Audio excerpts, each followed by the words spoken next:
मौलवी साहब ने तकरीर किया कि 40 में 1 सौमा ढाई ज़कात नहीं दोगे तो अजदहा सांप तुम्हारा माल बन के काटेगा, लिहाजा अपने मालों की ज़कात दे दो।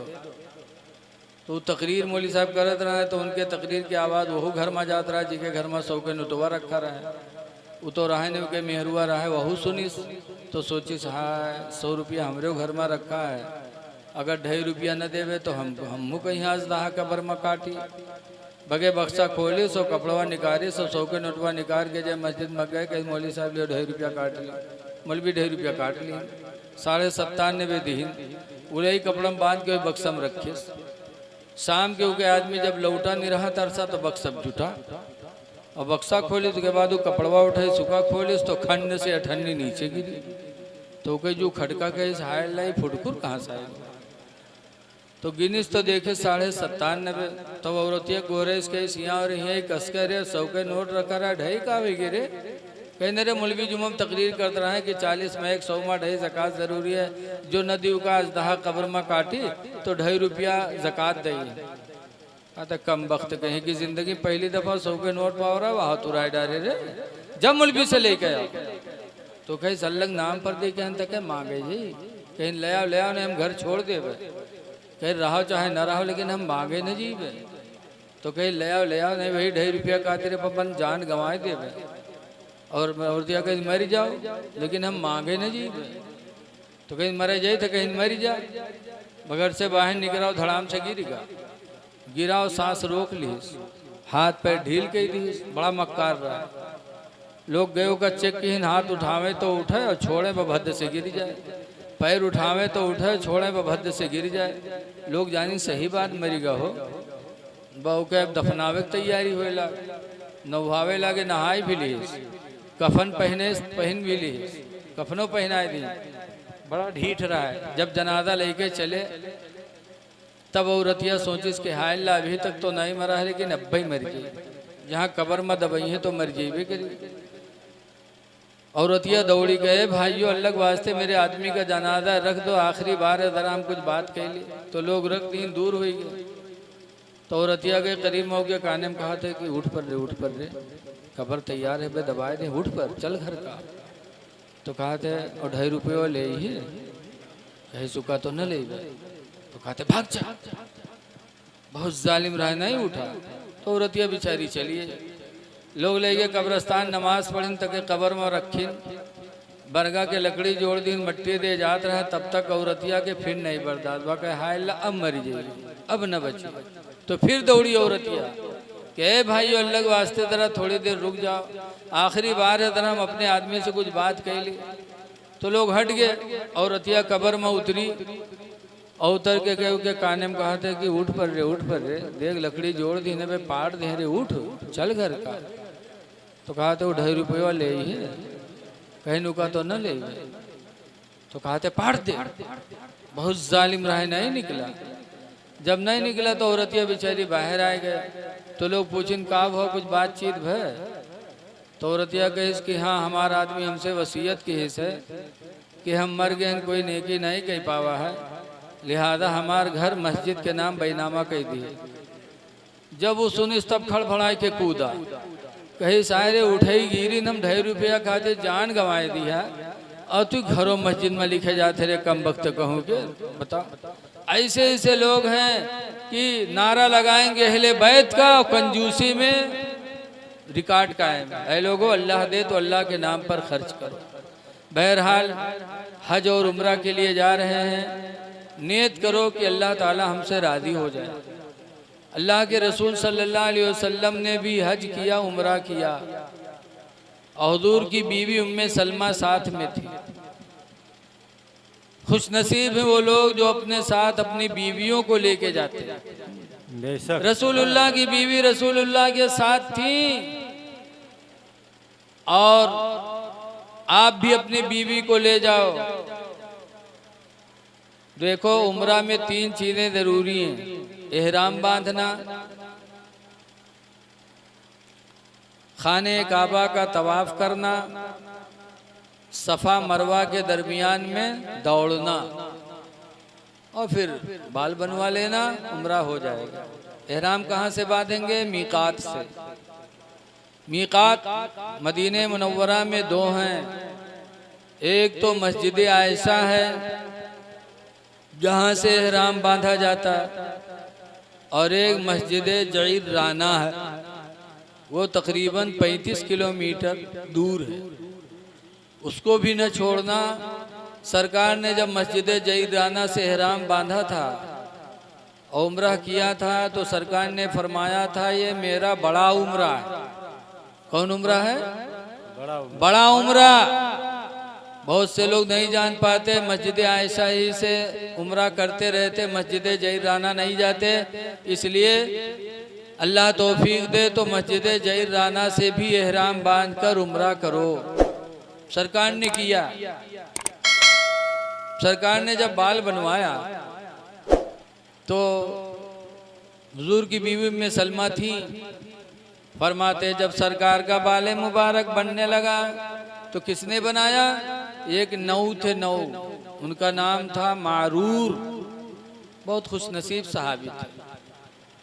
जब सरकार के बाल बनाने के लिए पानी डाला सरकार के सर पर और नरम करने लगे, मुलायम करने लगे, तो मारूर नऊ रो पड़े, धार मार के रो। हुजूर ने फरमाया मारूर रो रहे हो? तो अल्लाह के रसूल अपनी खुश नसीबी पे रो रहा। मुझ जैसा खुश नसीब कौन होगा कि आज मेरे दोनों हाथों में इमामुल अंबिया का सरे मुबारक मौजूद है। क्या बात है। आज मेरे हाथों में इमामुल अंबिया का सरे मुबारक हाथों में है। अल्लाह के रसूल मुझसे ज्यादा खुश नसीब कौन होगा? मैं अपनी खुश नसीबी पे रो रहा हूँ। पता चला कि कभी गम के भी आंसू होते हैं और कभी खुशी के भी आंसू निकला करते हैं। उम्मे सलमा कहते हैं कि जब सरकार के बाल मुबारक बनाने लगे मारूर, तो हुजूर के साथ 1,40,000 सहाबा थे। सब दौड़ दौड़ के बाल हाथों में लेने लगे।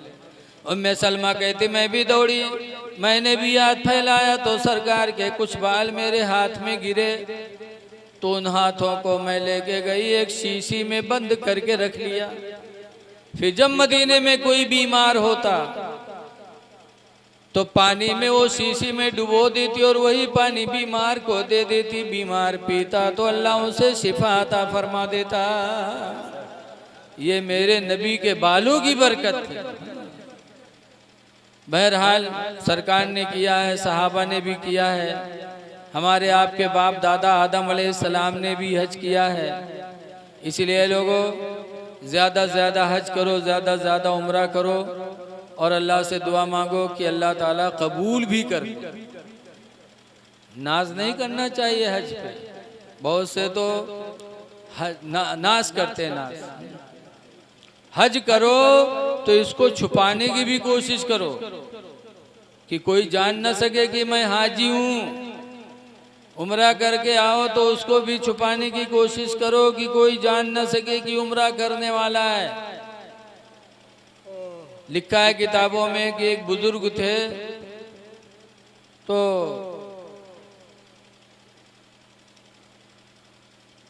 एक साहब थे, उनके यहाँ कुछ मेहमान आए। एक बुजुर्ग भी तशरीफ लाए, साहिबे कश्फ।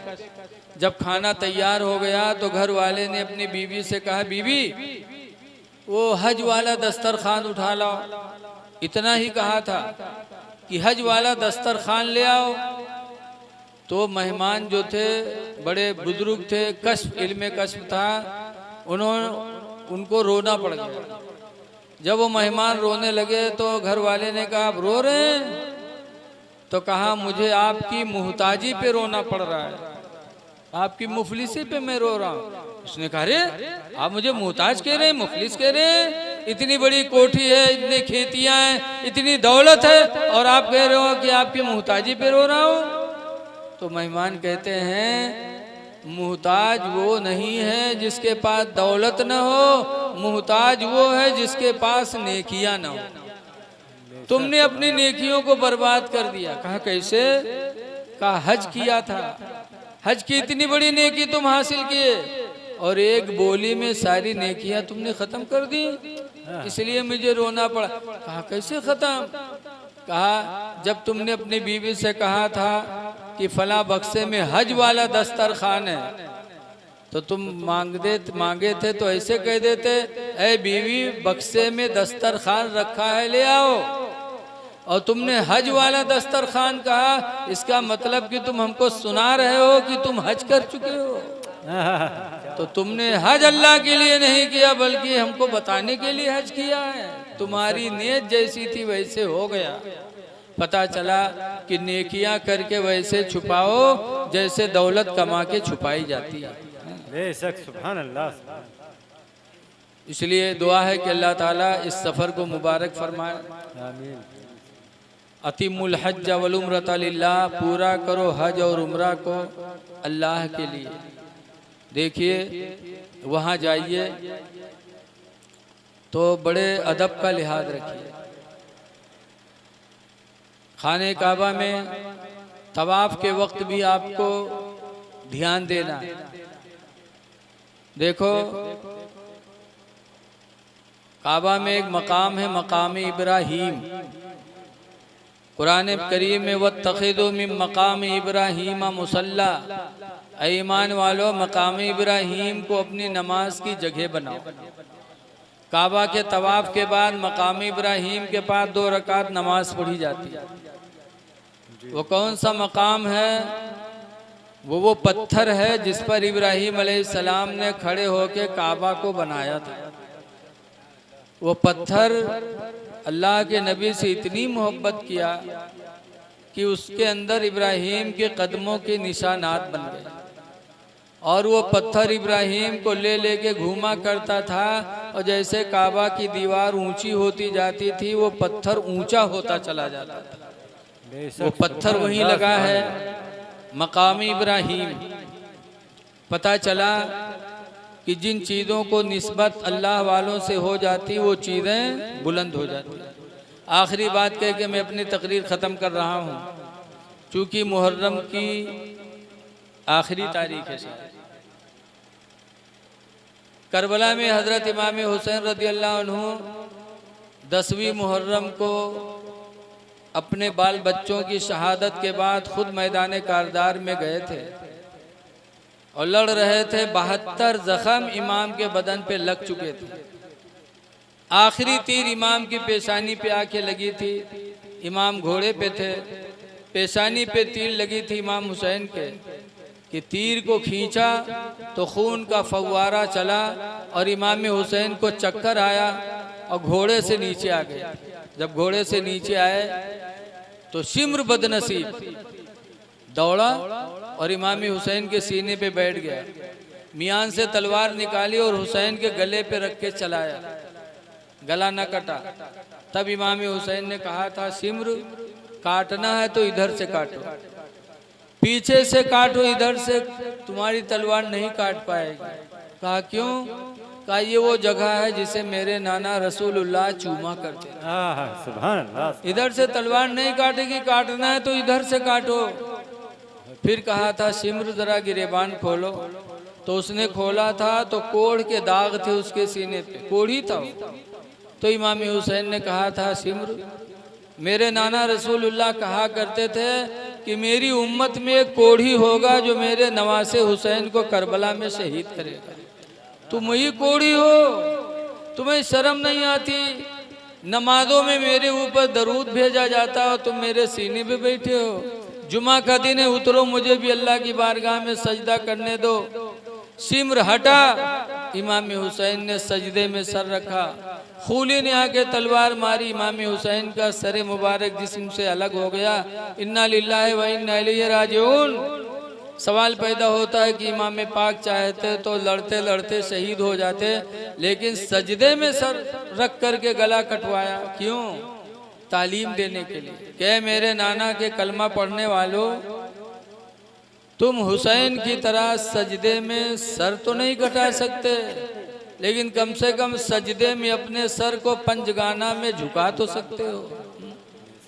तो ये लोगों, नबी के नवासे ने हमें तालीम दी है कि इंसान को सजदे से प्यार करना चाहिए। इसलिए गुजारिश है, नमाजों की पाबंदी करो। बग़ैर नमाज के खुदा कभी राज़ी नहीं होगा। मरना बरहक है, याद रखो। हम हमेशा के लिए यहाँ नहीं आए हैं। हिंदुस्तान अंग्रेज़ों की हुकूमत में था। अंग्रेज़ हिंदू मुसलमान को परेशान कर रहे थे, तो हिंदू मुसलमान सब मिलके जंग लड़े थे अंग्रेज़ों से। उस जंग में 16,000 आलिम शहीद हुए थे। कितने आलिम शहीद हुए थे? 16,000। 16,000 आलिम शहीद हुए थे हिंदुस्तान की जंग आज़ादी में। मुरादाबाद के मौलाना किफ़ायतुल्लाह भी थे। मौलाना किफ़ायतुल्लाह के अंग्रेज़ों ने फांसी दिया था। जब फांसी पे लेके गए थे तो पूछा था, मौलाना कोई आरजू है, आखिरी वक्त कोई तमन्ना? कहा हाँ एक तमन्ना है। कहा क्या? कहा कलम और कागज़ दे दो। कलम और कागज़ दिया तो मौलाना किफ़ायतुल्लाह ने फांसी पे चलते चलते लिखा था।